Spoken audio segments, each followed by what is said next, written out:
ഓണക്കാലത്ത് special drive കാലയളവിൽ പാലക്കാട് ജില്ലയിൽ രജിസ്റ്റർ ചെയ്തത് 195 അബ്കാരി കേസുകളും 78 മയക്കുമരുന്ന് കേസുകളുമായി ബന്ധപ്പെട്ട് 231 പ്രതികൾ അറസ്റ്റിൽ.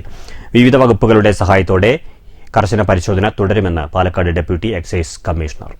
അബ്കാരി കേസുകളിലായി 650 ലിറ്റർ ഇന്ത്യൻ നിർമ്മിത വിദേശമദ്യവും 95 ലിറ്റർ ചാരായവും 8264 ലിറ്റർ വാഷും 22 ലിറ്റർ അന്യസംസ്ഥാന വിദേശമദ്യവും 10 ലിറ്റർ കള്ളും 2 ലിറ്റർ വ്യാജമദ്യവും 6.5 ലിറ്റർ ബീറുമാണ് പിടിച്ചെടുത്തിട്ടുള്ളത്.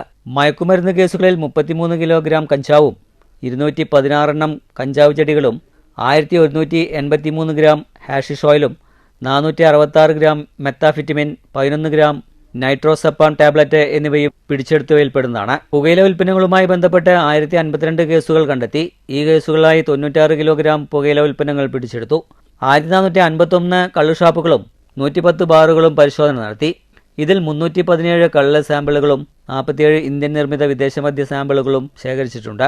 തുടർന്നും ശക്തമായ എൻഫോഴ്സ്മെന്റ് പ്രവർത്തനങ്ങൾ നടത്തുന്നതിനും കള്ളുഷാപ്പുകൾ ഉൾപ്പെടെ ലൈസൻസ് സ്ഥാപനങ്ങളുടെ പ്രവർത്തനത്തെ പ്രത്യേകം നിരീക്ഷിക്കുന്നതിനും railway protection force, police, revenue, forest തുടങ്ങിയ വകുപ്പുകളുമായി ചേർന്ന് കൂടുതൽ സംയുക്ത പരിശോധന നടത്തുന്നതിനും ഇതിനു പുറമെ പോലീസ്, ഡോഗ് സ്ക്വാഡും എക്സൈസും സംയുക്തമായി എല്ലാ ചെക്ക് പോസ്റ്റുകളിലും റെയിൽവേ സ്റ്റേഷനുകളും പാർസൽ കൊറിയർ സർവീസ് തുടങ്ങിയ കേന്ദ്രങ്ങളിലും പരിശോധന നടത്തുന്നതിനും തീരുമാനിച്ചിട്ടുണ്ട്.